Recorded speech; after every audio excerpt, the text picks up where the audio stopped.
다시 한번 인사드리지만 설을 잘 보내셨지요?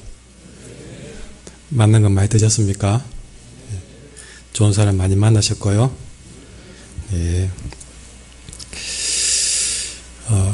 2015년 또 새해 벌써 시작했지만 또 설을 보내니까 또 새롭게 시작하는 것 같네요. 아까 기도하셨지만 또 새롭게 한번 다짐을 해보십시오. 다시 한번 우리가 마음먹고 기도했던 것들을 또 잊을 법한 시점에 다시 한번 끄집어내어서 내가 어떤 마음으로 2015년을 시작했는가 되돌아보는 또 좋은 계기로 만들어졌으면 좋겠습니다. 2015년 새해를 시작하면서 온통 또 이곳저곳에서 토요일은 가수다.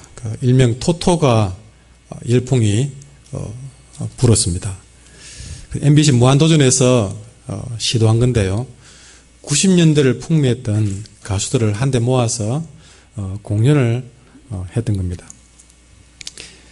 정말 제가 그때 한번 그 공연을 TV를 보면서 사람들이 저렇게 열광할 수 있을까 하는 생각이 들었습니다. 굉장히 들었습니다. 근데 그런 예능 프로그램을 볼 때마다 생각이 1박 2일을 봐도 그렇잖아요. 가서 가만히 보면 좋은데 우리 가고 싶은 곳은 다 가보잖아요. 그죠? 근데 방송국에서 다 이렇게 마련해 줘가지고 또 그렇게 좋은 곳에 가서 또 맛있는 거 먹고 또 저희들끼리 또 얼마나 깔깔거리고 웃고 재미가 나는지 그거 보고 또 사람들이 또 좋아하고 또 보고 이야기하기도 합니다. 근데 그런 거 볼 때마다 가끔 드는 생각은 저 사람들이 가고 싶은 여행지 다 가보고 또 저렇게 재밌게 놀고 맛있게 먹고도 돈을 버네 하는 생각을 해봤습니다. 우리는 돈 써가면서 여행 가고 어렵게 여행 가고 또 어렵게 맛있는 사 먹고 그러는데 자들은 저렇게 저끼리 재밌게 놀고 끝났다고 또 돈 엄청 또 받아가고 그게 앞뒤가 좀 안 맞아 보였습니다. 우리는 돈 들어가면서 그러는데 저런 다 그런 생각을 해봤죠. 그런데 어제 아래 설 연휴에 맞이해서 이 토토가가 만들어졌던 그 후기를 다큐를 만드는 걸 또 한번 봤습니다. 관심 봤는데 그걸 자세히 보면서 이 토토가 하나를 준비하기 위해서 무한도전 이렇게 연예인들이나 유재석 이런 사람들 연예인들이나 또 스태프들이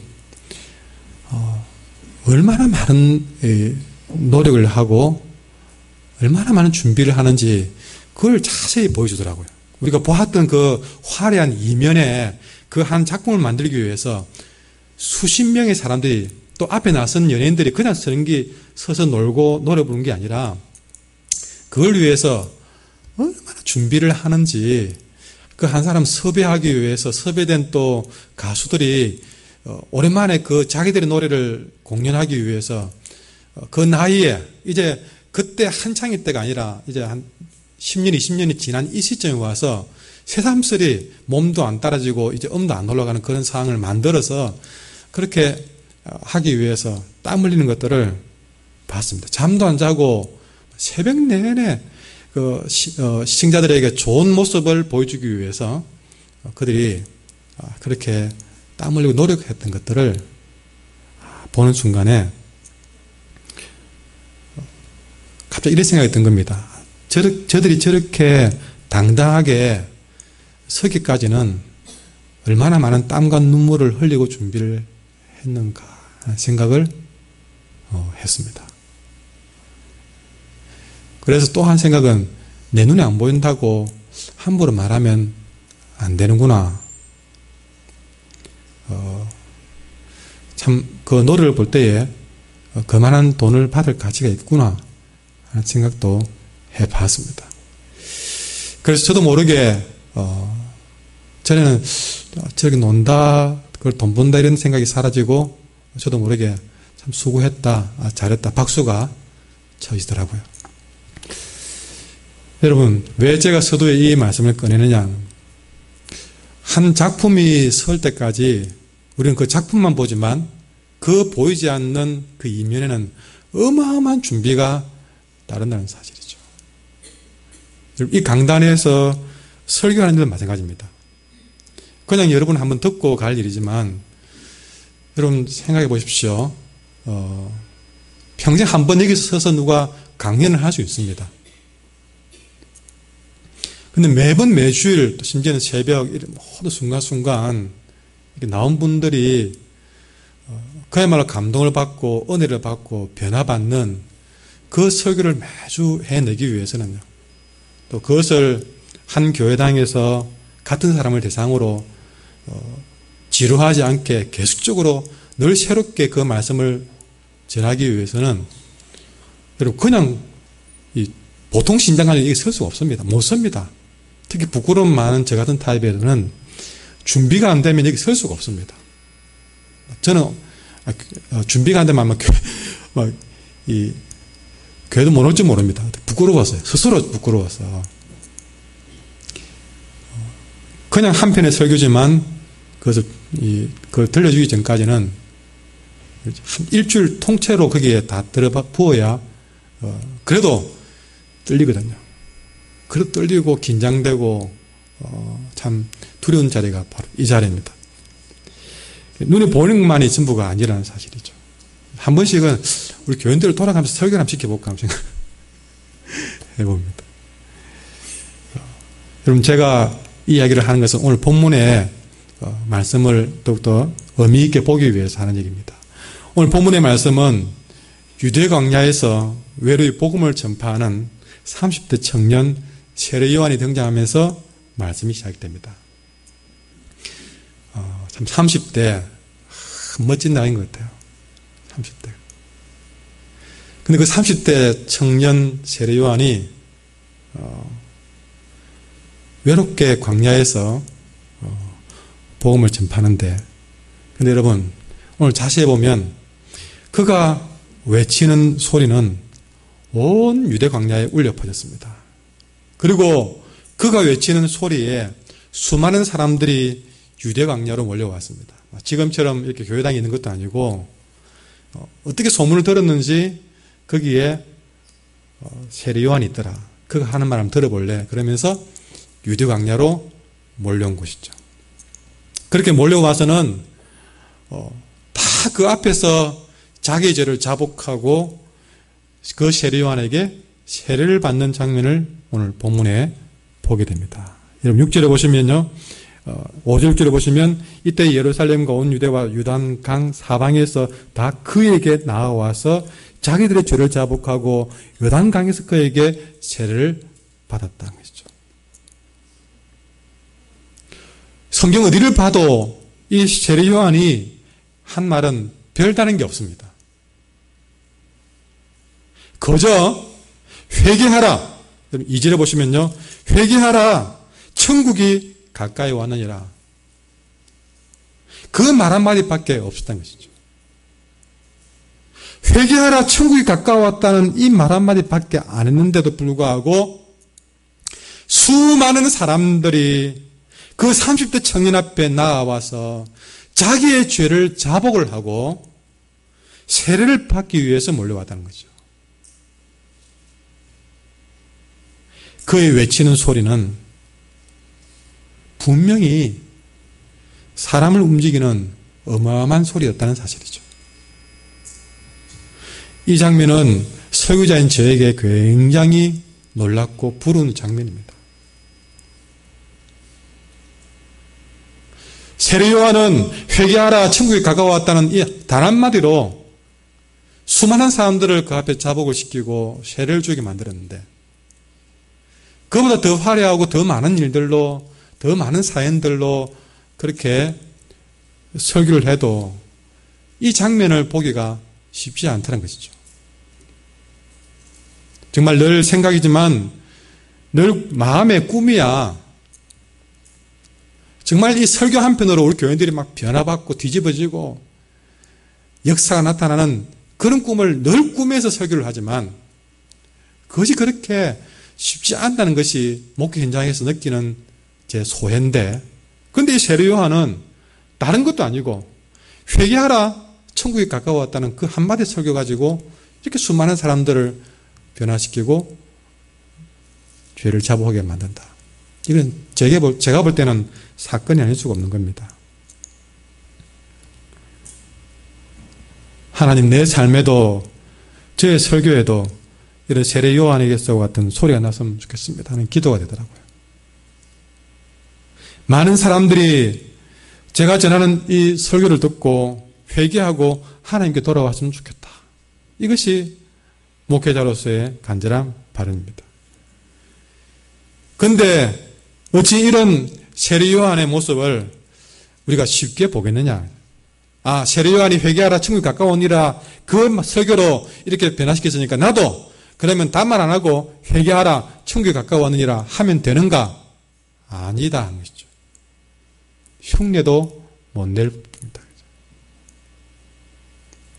그 한마디 눈에 보이는 거 그거 하나로 평가해서는 안 된다는 것입니다.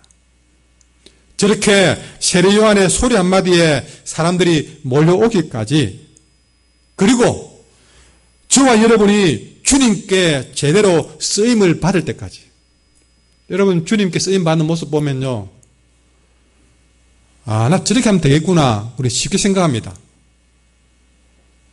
그런데 그 사람이 주님께 쓰임 받을 때까지, 여러분 주님이 우리 마음에 오기까지 우리가 알지 못하는, 우리가 보지 못하는 많은 준비와 눈물겨운 준비 과정이 있다는 사실을 지금 저는 말씀드리려고 하는 겁니다. 눈에 보이는 회개하라 천국 가까웠니라 그 한마디에 달린 것이 아니란 것입니다. 하나님은 오늘 말씀을 통해서 우리에게 그것을 말씀하려고 하시는 것입니다. 눈에 보이는 거 그것 말고 거기에 이를 때까지 우리가 어떤 준비가 필요한지를 우리에게 말씀하려고 하는 겁니다. 수많은 우리가 청소년들이, 연예인들이 그렇게 화려하게 춤을 추고 노래하고 그렇게 인정받는 모습을 보고 그냥 조금 이렇게 준비하면 되겠다. 그래서 막 많은 오디션 프로그램으로 막 참여해서 거기에 들어가서 한 몇 번 이렇게 되면 바로 자기가 유재석이 되고 또 장동건이 되고 김태가 될 줄로 생각하는 사람들이 많습니다. 공부하는 학생들 좀 어떻게 공부 좀 이렇게 해보면 금방 박사가 되고 금방 어떤 뭐 의사가 되고 변호사가 되고 그런 꿈을 그런 다 가지고 삽니다.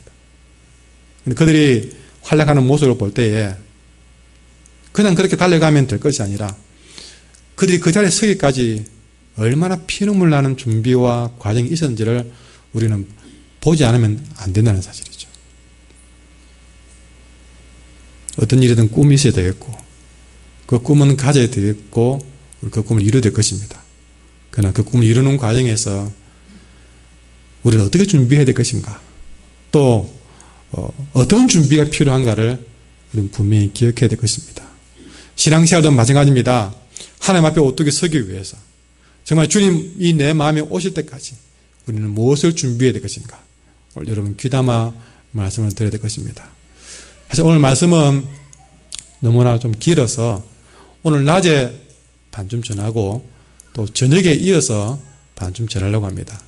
할 수 있으면 여러분 저녁 예배 때도 다 나왔으면 좋겠고요. 그래도 다 못 들으면 여러분 우리 교회는 스마트폰에 한길교회라는 홈페이지가 플레이스토어 들어가면 다운받아서 들을 수 있습니다. 거기에 설교가 다 들어있습니다.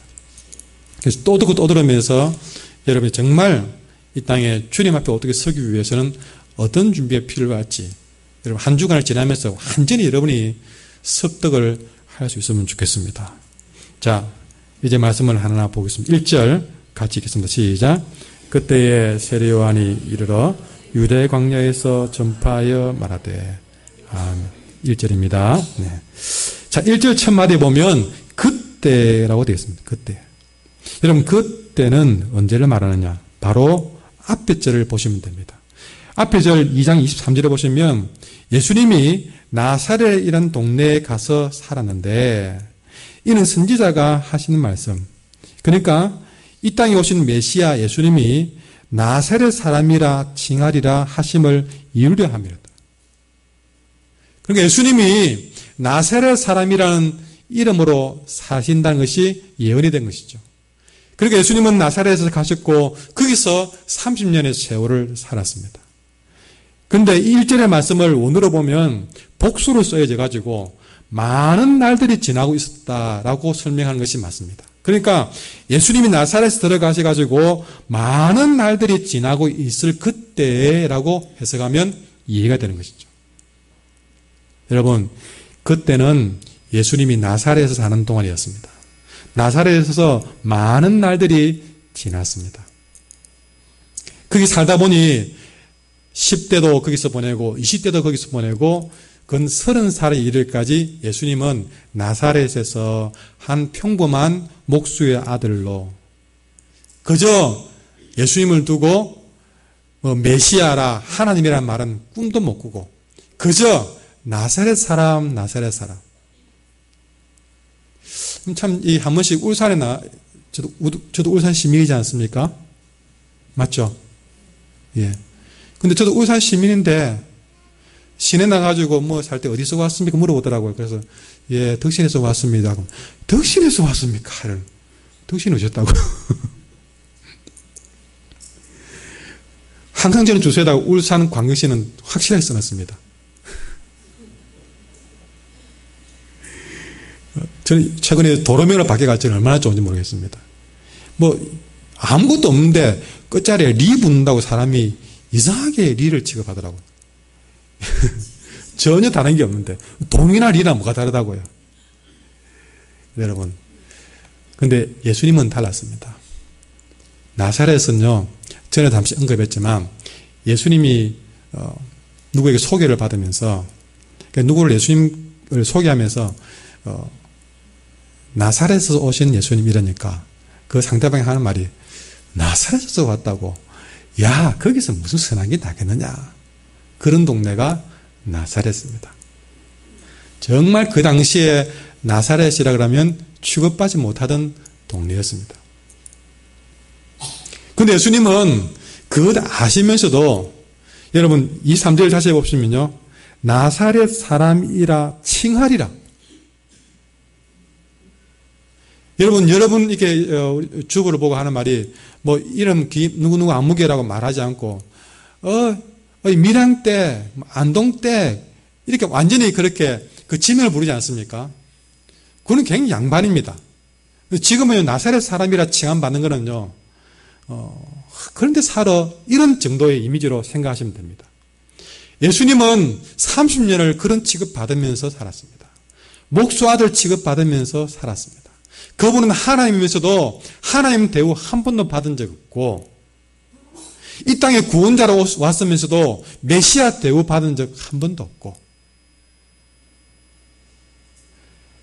예수님 지나가면 야 이리 와봐 이 나무 좀 의자 고쳐봐 그런 일에 취급받았지 내게 말씀을 좀 전해 주십시오 그런 대우 못 받았습니다. 그러니까 그때라는 말은 예수님이 나사렛에서 그런 대우, 그런 취급받고 있을 그때라고 말합니다. 여러분 여기서 기억할 것은 이렇게 창조주 예수님도 30년 동안을 그런 대우 받으면서 훈련을 받았다는 사실입니다. 예수님이 3년 동안 공생의 기간을 통해서 이 놀라운 마태, 마가, 누가, 요한복음의 대복음 사역을 이루었지만 그 3년의 대복음 사역의 그 배후에는 30년이라는 오랜 기간 동안에 나사렛 사람 취급받는 그야말로 인정받지 못하는 훈련을 30년 동안 받았다는 사실이죠. 지난주에도 언급을 했지만 우리 늘 날마다 숨쉬는 순간순간 다 훈련이라고 했지 않습니까? 예수님은 대놓고 30년을 그렇게 훈련을 받았다는 사실입니다. 그런데 더 중요한 사실은 주님의 그 때가 지금 내 인생 훈련의 그 때와 똑같다는 사실이다. 이것이 오늘 이 말씀을 드려야 될 이유라는 사실입니다. 우리가 예수를 믿자 말자 내 모든 환경이 하루아침에 확 바뀌기를 바라는 것이 우리 마음입니다. 근데 예수님이 이 땅에 와서도 30년 동안 그 환경은 바뀌지 않았습니다. 지금 내 마음 같았으면 예수 믿자 말자, 기도하자 말자, 예배 드리자 말자, 내 환경도 내 처지도 그냥 바로 바꾸어졌으면 좋겠지만, 여러분 창조주 예수님도 30년 동안 아무 일 없이 나사렛 사람 취급받으며 살았는데 우리가 그분 앞에 무슨 말 하겠느냐 하겠습니다. 내가 예수를 믿었어도 이번 설에 가가지고 또 그 믿지 않은 사람들 바구니 속에서 아무 죄도 없이 퇴박당하고 억울한 일 당하고 그럴 때 내가 이렇게 믿어야 되겠습니까? 그런 생각 해봤습니까? 여러분 우리 주님은 그보다 더한 세월 나사렛 사람 취급받으면서도 사셨습니다. 그걸 훌륭히 생각하면서 살았습니다. 누구라도 우리는 그 주님 바라볼 때에 누구라도 우리는 그 훈련의 과정을 거쳐가야 됨을 깨닫습니다. 그것도 아주 오랫동안 그 훈련 받아야 된다는 사실을 오늘 다시 한번 확인해야 될 것입니다.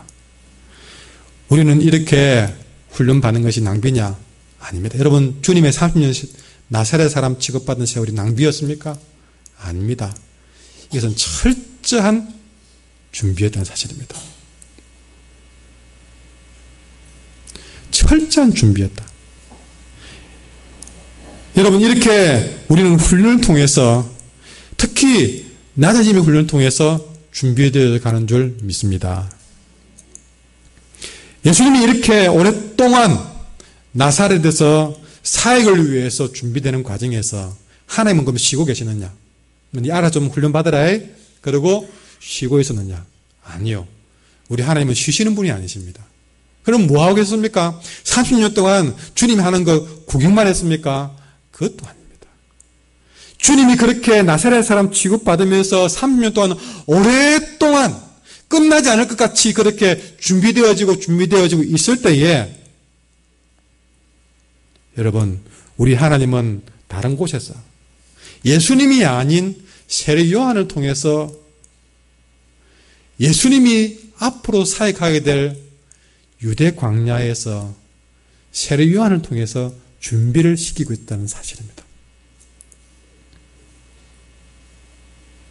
다시 말해서 내가 나의 훈련장에서 그저 이것이 내 훈련인 줄 알고 그것이 내가 내 가정이든 직장이든 학교든 그 나의 훈련장에서 거기서 하나님의 뜻대로 이런 훈련 저런 훈련 견뎌내고 잘 받아내고 있을 때 그것이 1년이 지나고 몇 년이 지나고 때로는 수십 년이 지난 오랜 세월 동안 훈련받고 있을 때 그때 우리는 생각에 이러다가 내가 주님 일을 한번 못 해보주는 거 아닌가 그래 생각하고 있을 그때에 그럴지라도 오늘 말씀 듣고 내 훈련장에서 잘 훈련받고 있을 때에 여러분 하나님은 정작 내가 제대로 해야 될 나의 진짜 현장을 따로 준비하셨어요. 나를 위해서 내 사역을 위해서 우리 하나님은 모든 것을 이미 준비해 놓고 있다는 사실입니다. 여러분 한 목사인 저 역시도 제가 살아가는 모든 삶의 과정을 봤을 때에 참 훈련과 훈련의 삶이었습니다. 어릴 때 제 가정이나 제가 부교육자를 거쳐봤던 모든 교회나 모든 과정들이 늘 이야기하지만 고신에 사관학교를 할 만한 교회는 다 같이 지나가면서 그 모든 과정에서 정말 이런 훈련 저런 훈련 거침없이 받았습니다. 참 솔직히 그럴 때마다 참 숨이 막혀서 죽을 듯한 그런 과정들이 수없이 많았습니다. 그러나 그때 어떤 목사님이 제게 했던 말, 한 목사 내가 너의 성품으로 봐서는 너무 너에게 목회자로 좋은데 그 성품 가지고 목회 못 한다. 그래서 내가 너를 정말 생각하는 마음으로 때로는 험하게 훈련시켰다는 얘기 하더라고. 울면서 그때 그 담임 목사님이 이제 제가 떠날 때에 제 손을 잡고 울면서 했던 말이 그 말입니다. 그 말이 정정거려서 이 모든 것들이 내게 훈련이었구나 생각을 다 그렇게 가졌던 계기가 되었던 것이죠. 근데 여러분 저렇게 제 사역지에서 그렇게 훈련을 받고 있을 때에 여러분 중요한 사실은 바로 내가 그렇게 오랫동안 훈련받는 그 기간 동안에 하나님은 제가 듣도 보도 못했던 이 온산이라는 땅 한길교회에서 저를 위해서 저의 사역을 위해서 모든 것들을 준비해 두셨다는 사실을 제가 여기 와서 깨달았습니다.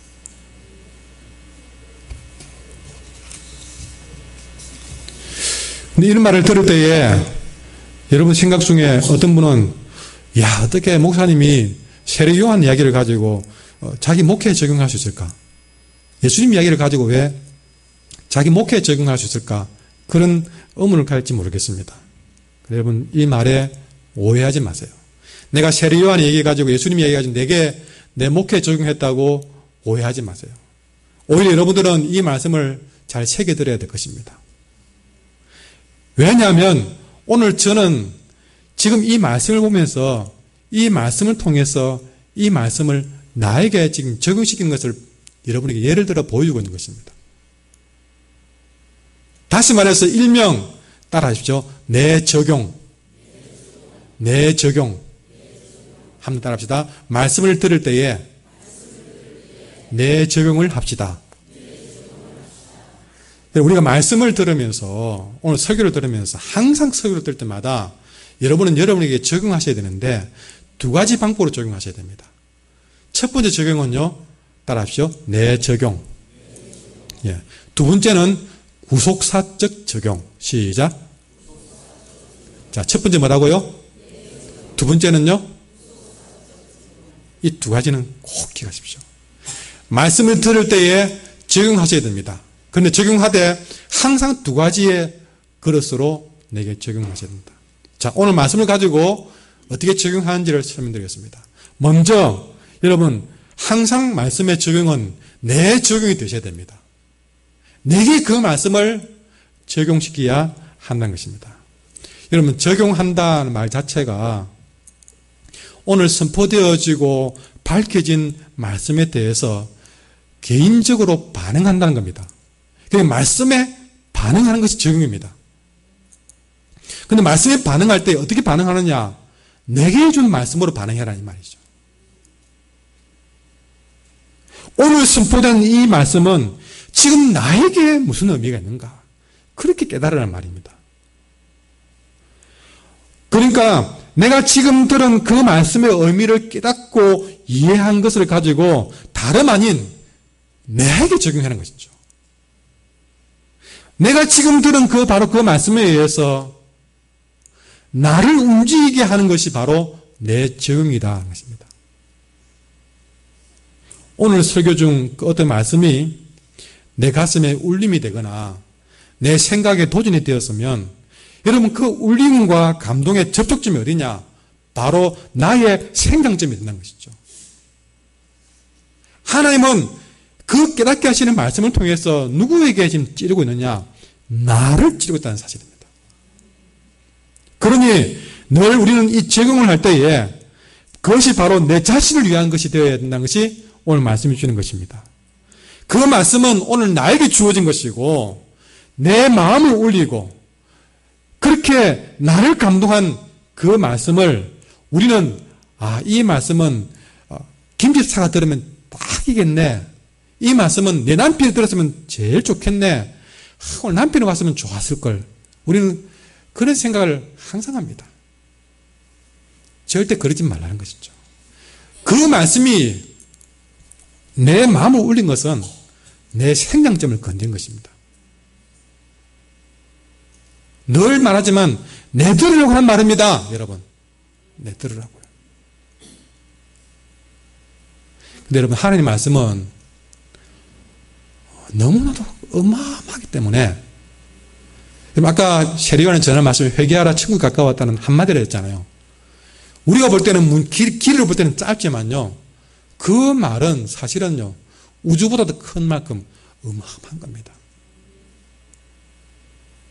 여러분, 장님이 코끼리를 만져서 그것이 앞다리를 만졌던 뒤를 만졌던 여러분 그 만진 것만 느끼잖아요. 그러나 그 큰 코끼리를 다 느낄 수는 없습니다. 하나님의 말씀이 코끼리같이 큰 말씀이라면요. 나는 오른쪽 다리를 만지고 있는 것이고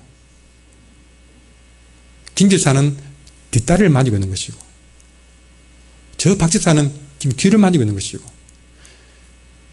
만지는 것, 선포된 것은 코끼리 같은 한 마디지만 느끼는 것은요. 100명은 100명, 1000명은 1000명 만지는 것이 느끼는 것이 다 다르다는 것이죠. 다시 말해서 각자 적용에 맞게 하나님께서 느끼게 한다는 것입니다.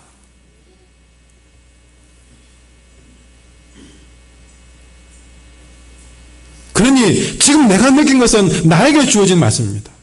그러니 오늘 내게 주는 말씀을 가지고 다른 사람에게 적용시키거나 그리고 그 말씀은 내 말씀이 아닌 것처럼 나는 그게 아닌데요.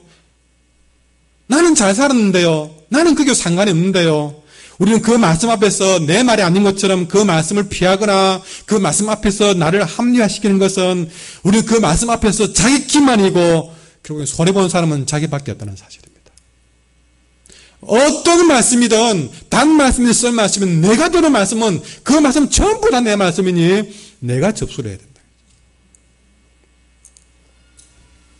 말씀 앞에서의 자기 방어나 핑계는 결국 내 인생 마지막 축복을 내 스스로 차버리는 최악의 선택이 될 것입니다.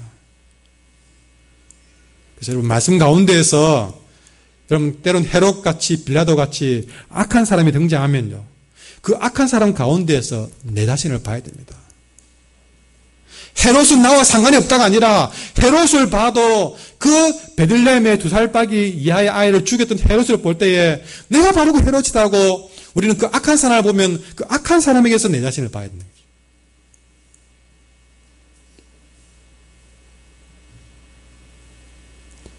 그 헤롯은 김비슷하고 그 희생당하는 아이는 내고 그러지 말고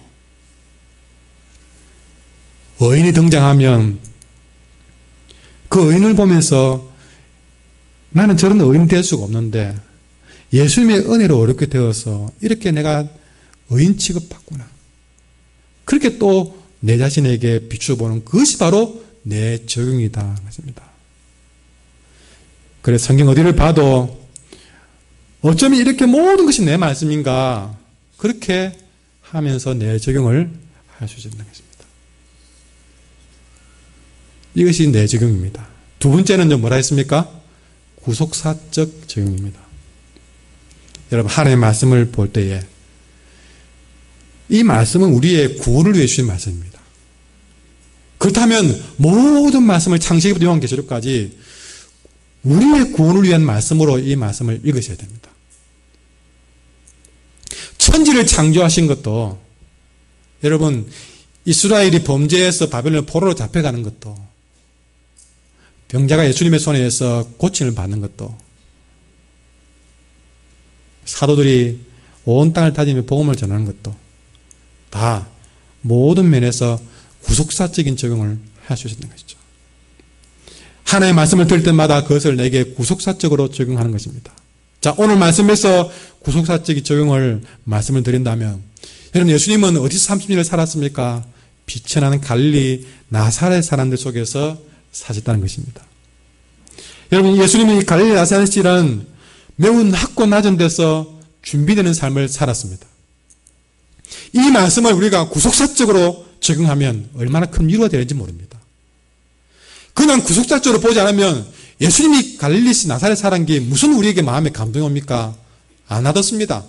그런데 그 말씀을 구속사적으로 보면 어떻게 해석이 되느냐? 여러분, 나의 환경, 나의 처지가 혹시나 나사렛 같지 않았습니까?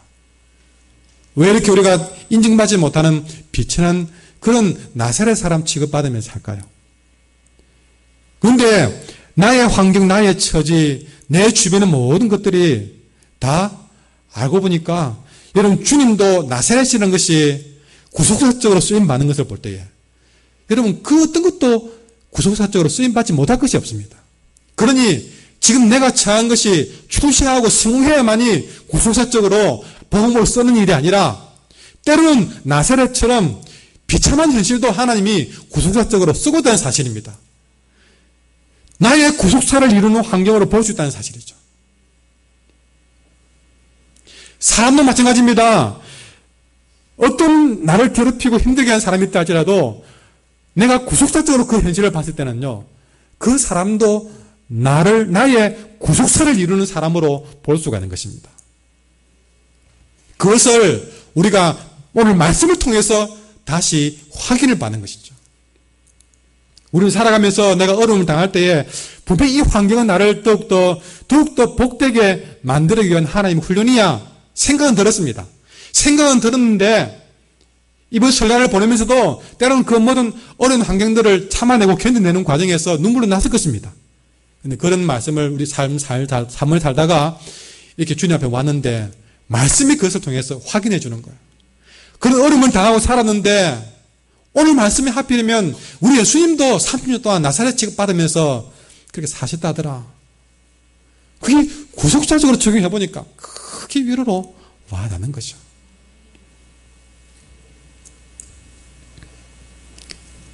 여러분, 저는 모든 상황에서 이런 용어를 쓰기를 좋아했습니다. 두 가지 다른데요. 하나님은 사람 막대기와 인생 채찍을 통해서 저를 여기까지 오게 하셨다. 그 사람 막대기와 인생 채찍이 없었다면 구속사적으로 제가 이만큼 만들어졌을까 하는 생각을 해봤습니다. 어느 방자 숟가락을 만드는 쇠를 녹여서 그렇게 숟가락을 만드는 장면을 장인의 모습을 봤는데요. 그 쇠를 녹여서 두들겨서 이렇게 멋진 숟가락을 만들어내는데 얼마나 녹이고 또 두들겨야 되는지 어떤 숟가락은 하루 종일 두드린다는 얘기를 하더라고요. 그렇게 해서 마지막에 정말 글작품을 만드는 모습을 딱 보여주면 이 숟가락 하나 만들기 위해서 이런 노력을 한다라고 했습니다. 그 숟가락을 만들기 위해 사용된 것은 바로 불과 막대기였습니다. 그 불에 녹이고 또 녹이고 두들겨서 정말 볼품이 없던 그런 쇳덩어리를 멋진 작품으로 만들어 가더라는 것이죠. 여러분, 이런 삶의 해석은 말씀에서 구속사적으로 적용 못하면요, 우리는 답을 찾을 길이 없습니다. 맨날 고통만 받다가 끝날 것입니다. 그러나 그런 세월을 겪어서도 이렇게 말씀을 들으면서 그 말씀 속에서 구속사적인 적용을 하게 될 때에 여러분, 내 삶과 말씀이 서로 조화를 이루면서 얼마나 멋진 위로가 내 마음속에 임하는지 모릅니다. 우리 말씀을 들으면서 이 두 가지 그릇으로 내게 적용하셔야 되는 것입니다. 여러분, 오늘 말씀에도 나타나지만 예수님은 우리 한 사람 한 사람의 온전한 구속사를 이루기 위해서 저 낮고 천한 갈릴리에서 나사렛 사람 칭함받으면서 30년을 살았습니다. 그래서 예수님의 30년 나사렛 인생에 있었던 그 모든 비참한 환경과 사람들은 오늘 저와 여러분을 구속하기 위한 그 말씀을 이루기 위한 귀한 도구로 준비되어졌다는 사실입니다. 나 같은 죄인을 거룩한 하나님 나라의 백성으로 만들어 가기 위해서 여러분, 오늘 내가 처한 바로 그 환경은 무슨 역할을 하고 있는지 우리는 구속사적으로 보셔야 됩니다. 나를 거룩한 하나님의 백성으로 만들기 위해서 나를 힘들게 만드는 저 사람은 지금 나에게 어떤 역할을 하고 있는지 우리는 구속사적으로 그 사람의 역할을 볼 수 있으면 그렇게 구속사적으로 적용하는 순간 그 모든 사건 속에, 사람 속에 하나님의 계획이 보이고 하나님의 답이 보이고 하나님의 위로가 보이면서 그때부터는 그 어떤 사건도 내게는 힘들어지지 않게 됩니다. 그 누구도 우리는 원망하지 않게 됩니다. 저 사람도 더욱더 나를 빛나기 위한 하나님의 작품을 만들어가는 도구로 썼다고 생각해보면 원망이 훨씬 더 약해지는 것입니다. 바로 바로 이것이 말씀 적용의 힘인 줄 믿습니다. 저 한 목사도 때론 저를 힘들게 만드는 수많은 사건과 사람들 속에서 끊임없이 이 말씀 가지고 이 말씀의 내 적응을 통해서 이 말씀의 구속사적인 증을 해가면서 훈련받으면서 이렇게 목회를 해가는 것이죠. 여러분, 저는 이 설교 준비를 그냥 책 보고 연구하고 묵상만 해서 되는 일이 아니었습니다. 하나님은 그것만으로 설교를 준비한 것이 아니라 끊임없는 인생 채찍과 사람 막대기라는 그런 인생 교육을 통해서 저에게 어떤 제 마음속에 책으로 가지 못할 그런 인생의 깊은 희노애락의 고뇌를 맛보게 만들어서 그것이 양념이 되어서 똑같은 설교를 해도 맛이 다른 설교를 하게 만드시는 것을 느꼈습니다. 그것이 쉽지 않은 일이지만 하나님이 저의 인생을 그렇게 설교의 맛을 내게 만드는 재료로 쓰신다면 저는 그것이 원망만 될 것이 아니라 때론 그것을 쓰시는 하나님 앞에 감사할 수밖에 없는 것이죠. 아까 제가 세례 요한의 그 소리가 부러웠다 했지만 하나님은 오랜 훈련을 통해서 결국 저도 저 세례 요한처럼 언젠가는 사람을 움직이는 좋은 소리로 그렇게 만들어갈 줄 믿습니다.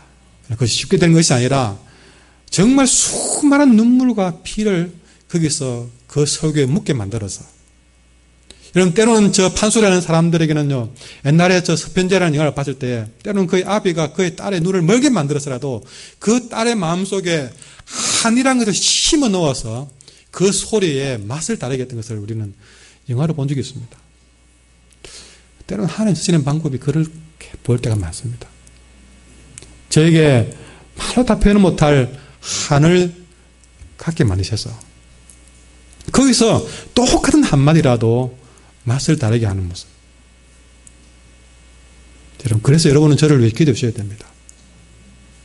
그 한과 쓰라린 교훈들이 독이 되지 아니하고 정말 한 말씀 한 말씀 쓰는 재료가 될 수 있도록 하기 위해서 제가 거기에 무너지고 쓰러지는 것이 아니라 오히려 그것을 약재료로 삼아서 여러분의 귀에 들려질 때는 정말 여러분의 제 마음에는 고뇌였지만 여러분의 귀에는 약이 되도록 여러분 그렇게 되려면 여러분은 끊임없이 기도해 주셔야 됩니다.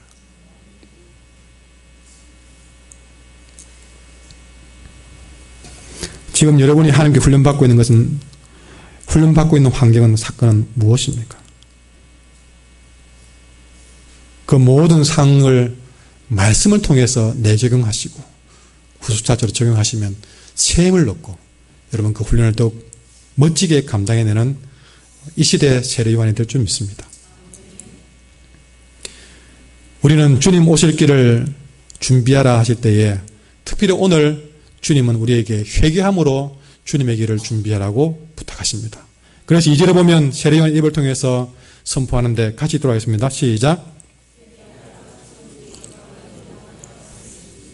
아멘. 세례 요한이 주의 길을 준비하면서 외치는 메시지는 단 하나, 회개하라였습니다. 천국에 가까웠느니라고 했습니다. 지금 세례 요한의 설교를 듣고 있는 유대인들은 어떤 사람들입니까? 그 사람들은요, 이 세상에서 자기 자신들이야말로 천국의 1번 타자로 입성할 사람이라고 철떡같이 믿고 있던 사람들입니다. 그런데 지금 저 세례 요한은 이방인들이 아니라 그렇게 천국에 1번으로 들어갈 것이라고 믿고 있는 그들에게 하는 말이 선민 중에 선민이라고 자부하고 있는 그 사람들 향해서 세례 요한은 회개하라고 천국이 가까웠다고 이야기를 합니다. 심지어는 뒤에 보시면요, 3장 7절에 보시면 그들 향해서 독사의 자식들아 라고까지 말하면서 그들에게 회개하라고 충격적인 메시지를 전하고 있습니다. 회개할 것이 하나도 없는 것처럼 살아가고 있는 선민 중에 선민들을 향해서 회개하라고 선포하고 있습니다. 여러분, 만약 지금 여러분들에게 회개하라, 이 독사의 자식들아 라는 소개를 했다면 여러분은 어떤 마음으로 이 말씀을 받겠습니까? 오늘 세례 요한이 광야에서 외친 것은 회개하라였습니다. 여러분, 회개하라. 회개가 무엇인가 하는 것이죠. 여러분, 회개라는 말의 히라보 원문을 보면요, 전에 한번 언급했지만 메타노이아라는 단어를 쓰고 있습니다. 사도들은 회개라는 단어를 쓸 때에 메타노이아라는 단어를 썼습니다. 근데 여러분, 이 메타노이아는 그냥 회개하라, 우리가 하면 정신 차리라, 이런 정도, 야 잘못 좀 빌으라, 그런 정도의 말에는 쓰는 단어가 아니었습니다. 메타노이아는요, 그냥 단순하게 잘못을 뉘우치는 그런 일에 쓰는 단어는 메타노이아가 아닙니다. 이 메타노이아는요, 완전히 바꾸어라, 완전히 바꾸어라는 뜻입니다. 근본적으로 뿌리부터 뽑아서 바꾸라는 것입니다. 그냥 살짝 이렇게 끄트머리, 여러분 나무가 시들어서 끄트머리 이렇게 시들어 말란 곳이 있으면 그만 잘라내는 것이 아니라 아예 뿌리채 뽑아서 바꾸라는 것이 메타노이아라는 것이죠. 그러니 여러분, 회개한다, 물과 성령으로 거듭난다 라는 말은요, 그 사람의 의식과 속사람 그 근본을 뒤바꾸라는 것입니다. 삶의 방향을 바꾸라는 것이죠. 과거를 돌아보면서 정말 내가 잘못 살았습니다 하고 통탄하는 것이 회개입니다. 앞으로 보면서 내가 정말 잘 살겠습니다, 다시 살겠습니다, 내가 이제부터 새롭게 살겠습니다, 거듭나겠습니다, 아니 지금부터 다시 살겠습니다, 다시 한번 제대로 살아보겠습니다, 이것이 회개란 것이죠. 과거를 보면서 잘못 살았습니다, 새롭게 살겠습니다. 메타노이아가 그런 것입니다. 그러니 회개를 다르게 말하면요, 돌아선다는 것입니다. 지금 내가 살고 있는 방향에서 확 돌아서는 것입니다. 서울의 우리들 교회를 담임하고 있는 김양재 목사님은 뒤늦게 목회를 했습니다. 그전에는 그냥 여러분처럼 평범한 교회의 여집사였습니다. 그런데 그는 사실은 부잣집 가정에 시집을 가는데요. 그런데 시집 가가지고 어마어마한 그런 세월들을 보냈습니다. 완전히 거기에 기가 죽고 제압이 되어서 그 집에서 찍소리 하지 못하고 그저 누가 뭘 하든 네 하는 삶을 살았다고 하더라고요. 그저 그냥 부잣집에 네 잘하는 착한 며느리로 살았다고 합니다. 어른들이 외출 가지 마 그러면 안 갔답니다. 전화통화하는데 끊어 그러면 예 하고 바로 끊었답니다. 심지어 교회도 가지 마 그러면 예 하고 안 갔답니다. 얼마나 그 집에 순종 잘하고 착하게 말 잘 듣는 그런 삶을 살아는지 모릅니다. 근데 그때 자기의 심정을 이야기하기로 그 마음속에는 내가 이런 부잣집에 와가지고 이런 말을 잘 들어야 안 쫓겨나지 그 생각이 드는 것이죠. 그러니까 늘 그 부잣집이라는 며느리 그 생각이 거기 쫓겨난다는 두려움 때문에 거기서 누가 말을 하든 네 하고 살았던 것이죠.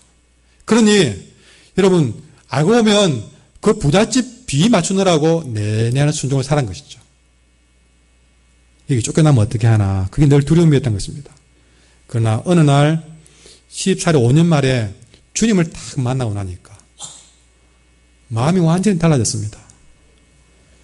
이제는 그 부잣집이라는 것 때문에 늘 내내 하면서 그렇게 살았지만 이제는 아니어야 될 부분들에 대해서는 큰 소리 치면서 살았던 것이죠. 어느 날 또 교회 가지 마 했는데 어머니 내가 이제 예수님 믿고 거듭났어요. 나 이제부터 어떤 일에서 교회 갈 겁니다. 수요 예배도 갈 것이고요. 저는 주일 정예 예배도 갈 겁니다.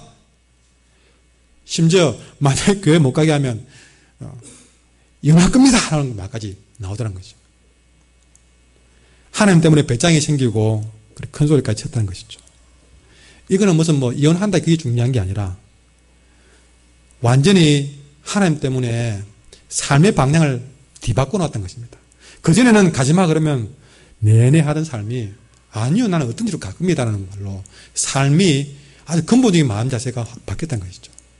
여러분 회개란 것이 막 눈물을 흘고 불고 막 그렇게 잘못했습니다. 그게 회개로만 알지만 여러분 바로 이것이 회개입니다. 내가 사람 눈치 보면서 내내 하던 삶에서 아니요. 내가 다른 건 이해하지만 주님 앞에 예배하는 일들은 내내 안 할 겁니다. 내가 어떤 일이 있어도 주님 앞에 갈 겁니다. 이렇게 삶이 바뀐 것. 그게 회개란 것입니다.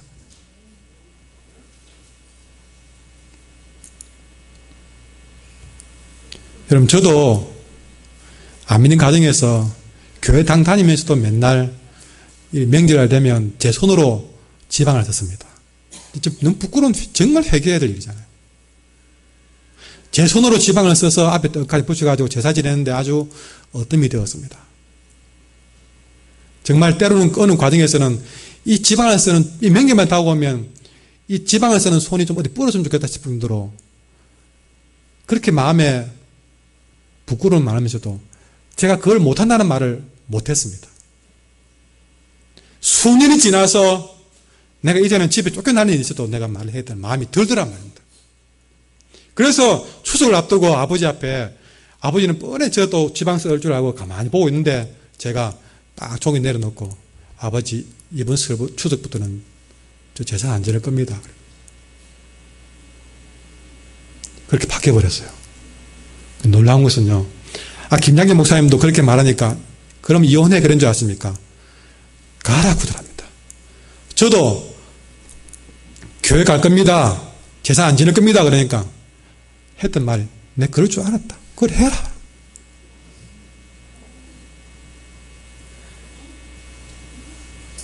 여러분 이 김 목사님 고백은 그렇습니다. 그동안 노예처럼 산 것은 내내 그림에 산 것은 누가 핍박하고 못 가게 해서가 아니라 내가 믿음이 없어서 그랬구나. 내가 세상이 두려워서 그랬구나. 시집이 두려워서 그랬구나. 내가 아직 자신이 없어서 그렇게 살아온 것이구나. 그러나 주님 만나고 회개하고 나니까요. 역시 두렵긴 하지만 그러나 용기가 생기고 배짱이 생겨서 그래도 가끔이라는 말로 바뀐 겁니다. 삶이 바뀐 거예요. 환경이 바뀐 것이 아니라 내 마음 자세가 그부터 바뀐 거예요. 그것이 회개라는 것입니다. 이렇게 회개는 돌아서는 겁니다. 내 자신이 지금까지 가던 그 방향에서 완전히 뒤돌아서는 겁니다. 잘못하던 말 끝내버리는 겁니다. 이것이 철저한 회개고 이런 회개가 주님 오실 길을 준비하는 것인 줄 믿습니다. 오늘 세례 요한은 광야에서 외치는 자의 소리로 살아갑니다. 그런데 그가 외치는 소리는 다름 아닌 주의 길을 준비하라는 소리였습니다. 여러분, 우리는 이 땅에서 이 세례 요한처럼 주의 길을 준비하라고 외치는 소리가 되어야 될 줄 믿습니다. 근데 죄송하지만 그렇게 여러분이 사셔야 되는데 우리는 그러지 못한 것 같아요. 여러분이 여러분의 자녀에게 무슨 소리를 남아도 외칩니까? 여러분의 자녀에게 야 너는 주의 길을 예배하는 자가 되라고 외칩니까? 아니면 공부해라, 돈 많이 벌어오라, 출세하라고 외칩니까?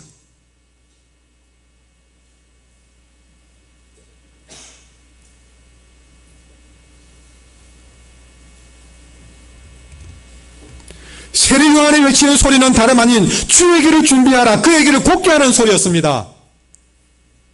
우리는 날마다 우리는 가정에서 세상에서 외치는 게 뭡니까? 돈 좀 더 많이 벌어라 우리 남편에게 하는 말이 늘 그 말 아닙니까?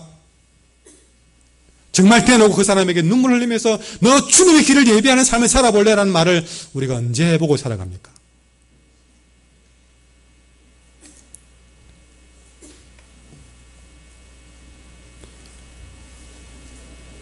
우리는 다시 한번 이 말씀을 통해서 깨어나야 됩니다.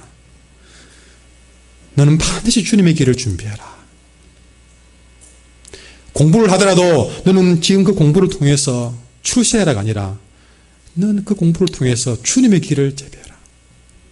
돈을 하나 벌더라도 여러분 그것 가지고 남들 앞에 떵떵거리기 돈 버는 게 아니라 이 한 분 한 분을 통해서 주님의 길을 예비하고 주의 오실 길을 준비하고 그의 길을 곱게 만드는 일에 하나님 쓰임 받기를 원합니다.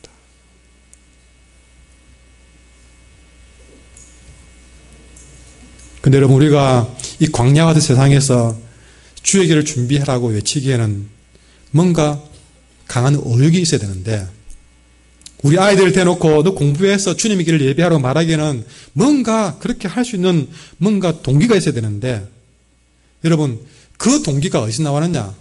여러분, 우리는요, 연애할 때 그 사랑하는 연인을 생각하면 막 기쁨이 생깁니다. 맛있는 음식을 먹으러 갈 때도 의욕이 생깁니다. 그리고 뭔가 우리의 마음에 내가 그렇게 살만한 끄는 뭔가 있어야 되는데, 여러분, 내 마음을 끌어가는 것이 무엇이냐가 중요하다는 사실이죠. 근데 여러분, 중요한 사실은 이 세상에서 내 마음에 가장 강한 삶의 의욕을 불러일으키는 대상이 있습니다. 그것이 바로 주님이십니다.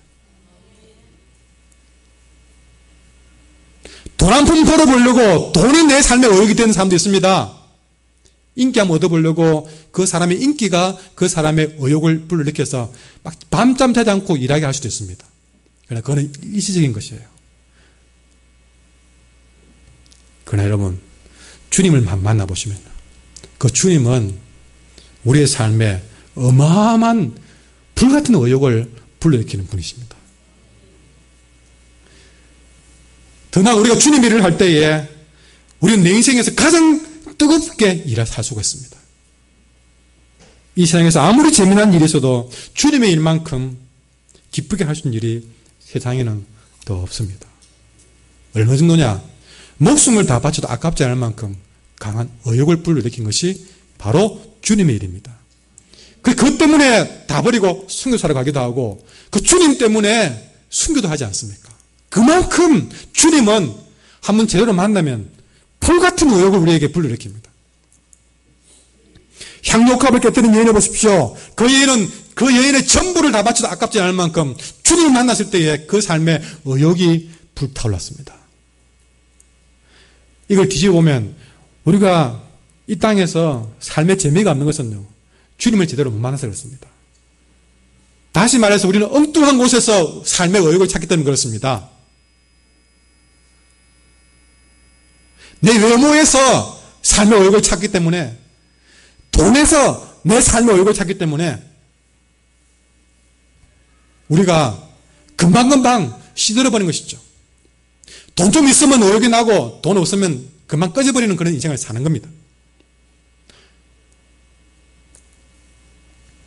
그러나 여러분, 우리가 주님을 만나면요, 돈이 없어도 삶에 뜨거운 열정이 생기고, 여러분, 건강이 없어도 내 삶에 뜨거운 열정이 생깁니다. 주님은 그런 분이십니다.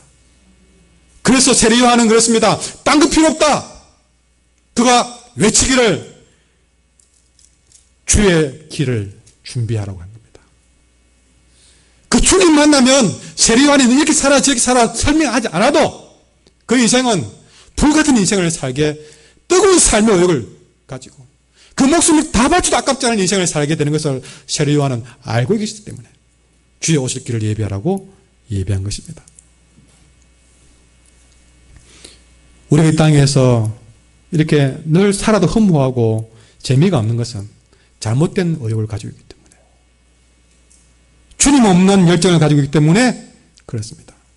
내 삶의 의욕의 대상이 주님이 아니기 때문에 그렇습니다. 여러분, 돈이 없어서 그런 것이 아니었습니다. 시간이 없어서 그런 것이 아니었습니다. 건강하지 못해서도 아니었습니다. 열정이 없어서도 아니었습니다. 주님이 내 삶에 가장 큰 의욕이 아니기 때문에, 공부를 해도 재미가 없고 돈을 벌어도 재미가 없던 것입니다. 아니, 내가 주인이 되어서 내 자신을 위해서, 내 가정을 위해서, 아니면 좋은 집 하나 사보려고, 더 높은 지위를 한번 올려보려고, 그 때문에 그것이 의욕이 되어서 살았기 때문에 공갈빵처럼 터져버리고 허무해지는 겁니다. 여러분, 제가 많은 어려운 가운데도 이렇게 다시 일어나고 목회를 감당할 수 있는 이유는 제가 의지가 강해서가 아닙니다. 제 삶의 의욕의 대상은 주님이 있기 때문에. 주님이 아니었다면 수천 번도 넘어질 인생. 또한 저는 저의 일이 아니라 주님이 일을 하고 있기 때문에 그것이 저를 오늘 다시 살게 하는 겁니다. 여러분, 그렇기 때문에 주님의 길을 준비하는 삶을 사세요. 그것이 여러분 인생을 바꾸어 놓을 줄 믿습니다. 엉뚱한 의욕 가지고 인생을 불태우지 마시고 주님 때문에 인생을 불태우는 인생을 살면 여러분이 나이에 상관없는 뜨거운 열정을 가지고 새 인생을 살게 될 줄 믿습니다. 그런 주님이 내게 오시는 길을 예비하기 위해서 그가 오실 길을 곧게 하라고 말씀하고 있습니다. 그러니까 그가 내 마음에 내 삶에 불을 태기 위해서 곧바로 올 수 있도록 우리는 그 안에 굽어지고 막힌 길을 우리는 바르게 평탄화 작업을 하셔야 하는 사실입니다. 주님이 내 마음에 오는 그 길을 여러 가지 것들이 막아놓고 있습니다. 근데 우리는 그 길을 평탄케 하는 일을 해야 됩니다. 그 주님 오실 길을 평탄케 하기 위해서 우리는 그 길에 방해되는 것들을 끌어내고 부수고 버리고 처리해야만이 곧바로 그것이 내 마음 가운데 주님 오실 길이 내게 형통하게 이룰 줄 믿습니다. 여러분, 구체적으로는요, 우리가 주님 앞에 이렇게 예배하기 위해서, 기도하기 위해서 방해받지 않도록 끊어야 될 모임이 있으면 끊으셔야 됩니다. 자꾸만 주님 앞에 가는 그 길을 굽게 만드는 그런 끊어야 될 모임이 있으면 여러분은 끊으셔야 됩니다.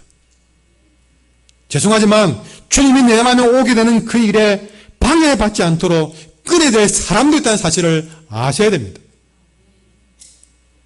끊임없이 내가 주님과의 관계에 방해되는 일이 있음에도 불구하고 여전히 놔두고 있으면요, 끊임없이 굽어서 내게 와야 될 그 길이 오지 않고 있는 것이죠. 술이 내게 신앙에 방해된다면 술을 끊으셔야 됩니다. 오락이 내 신앙생활에 주님 오실 길에 방해된다면 그 오락도 끊으셔야 됩니다. 스마트폰이 주의 말씀 묵상하는데 방해된다면 그 스마트폰도 내려놓으셔야 됩니다. 게으른 생활이 신앙에 방해된다면 그 게으른 생활도 끊어내는 것이 주의 길을 평탄케 하는 길이 될 줄 믿습니다. 그리고 내뿐만 아니라 내 옆에 다른 신앙인들도 정말 주님 오실 길에 방해되는 것이 있다면 그것을 끊을 수 있도록 도와주는 일이 바로 세례요한 같은 여러분의 역할인 줄 믿습니다. 우리 모두 그의 오실 길을 준비하고 도와주는 인생이 되기를 간절히 소망합니다. 무엇보다 주님 오실 길에 가장 큰 방해되는 것은 우리 안에는 깊은 상처의 골짜기를 여러분 빨리 고쳐야 됩니다. 죄송하지만 여러분들 그 여러분 마음에 정신적인 그런 상처가 남아있고 그렇다면요, 때로는 정신병원에 가셔서 치료도 하셔야 됩니다. 여러분이 교회에서 막 기도만 해라고 여러분 듣고 있지만 그렇지 않습니다. 하나님이 그들도 뜻에서 채우신 것이죠. 그런 사람을 도움을 받아서라도 여러분 그 마음의 상처의 골을 조금이라도 메울 수 있는 방법이 있다면 그 길도 택하시는 이 말이죠. 내 안에 있는 깊은 상처의 골짜기, 높은 오해의 골짜기, 미움과 시기의 골짜기, 썬뿌리의 골짜기들이 우리를 평탄치 못하게 만들고 있습니다. 우리는 그런 험한 상처와 미움의 골짜기들이 예수님을 인하여서 말씀을 인하여서 메워주고 낮아주고 평탄하게 되도록 만들어가야 될 줄 믿습니다. 그것을 깨닫게 만드는 것이 바로 죄를 깨닫게 하는 것입니다. 여러분, 세례요한은 그 죄를 깨닫게 하기 위해서 이 땅에 사역을 감당하고 있습니다. 근데 여러분, 그 세례요한이 지금 우리들에게 와서 복음을 증가할 때에 5절과 6절을 보시면 같이 들어가겠습니다. 시작. 이때에 예루살렘과 온 유대와 요단강 사방에서 다 그에게 나와 자기들의 죄를 자복하고 요단강에서 그에게 세례를 받던 수많은 사람들이 그의 말씀을 듣고 이제 자복하고 세례를 받기 시작한 것입니다. 그의 말씀이 자기들의 죄를 보게 한 것입니다. 여러분, 말씀을 통해서 우리의 죄를 보셔야 됩니다. 나의 죄를 보는 것이 부끄러운 것 같지만 나의 죄를 보는 그것이 주님의 길을 준비하는 가장 지름길이라는 사실을 아셔야 됩니다. 그가 오실 길을 곧게 만드는 길인 줄 믿습니다. 나의 죄를 보는 것이 바로 그것입니다. 그래서 세례요한은 딴 말 없이 회개하라만 선포한 것입니다. 회개하라만 선포했을 때 그들은 진짜 자기들의 죄를 자복하고 나왔습니다. 이것이 주님 앞에 나오는 길이었습니다. 여러분, 자기의 죄를 보는 것이 왜 중요하냐? 나의 죄를 보는 그 순간부터 하나님 앞에 겸손하게 엎드려 경배하기 시작합니다. 그러니 여러분, 자기의 죄를 자복한 사람만이 하나님께 온전한 예배자가 될 될 수가 있습니다. 여러분, 우리가 이 예배, 우리가 자기를 자복하는 일은 바로 여기 있습니다. 우리가 온전한 예배자로 서기 위해서, 그래서 주님 오실 길 내 마음에 임해서 천국이 임하는 것, 그것이 딴 게 아닙니다. 천국 가는 게 아니라 천국이 가까이 왔다는 것은 내가 죄를 자복함으로써 주님 앞에 내가 당당히 서서 예배자로 서는 것, 그것이 바로 온전한 천국인 줄 믿습니다. 천국은 잘 먹고 잘 사는 곳이 아니라 하나님 앞에 온전한 예배자로 서서 그분을 다시 온전하게 예배하기 시작하는 것이 진정한 천국인 것이죠. 그것이 바로 회개하는 자에게, 자기의 죄를 보는 자에게 그런 천국이 가까이 임하는 줄 믿습니다. 여러분, 우리는 이 땅에 예배가 없이는 살 수 없는 존재입니다. 예배 그 자체가 아니라 하나님 앞에 서지 않으면 온전히 살 수가 없는 존재라는 사실이죠. 이 예배자로 서기 위해서는 철저한 회개밖에 다른 길이 없고, 이 철저한 회개를 통해서 자기의 죄를 본 자만이 하나님 앞에 온전한 예배자가 될 수 있고 천국이 그 마음 가운데 임할 수가 있다는 것입니다. 회개하십시오. 천국이 바로 여러분 앞에 와 있습니다. 그렇게 주님 오실 길을 준비하십시오. 여러분은 천국 시민이 될 줄 믿습니다. 기도하겠습니다. 하나님 아버지,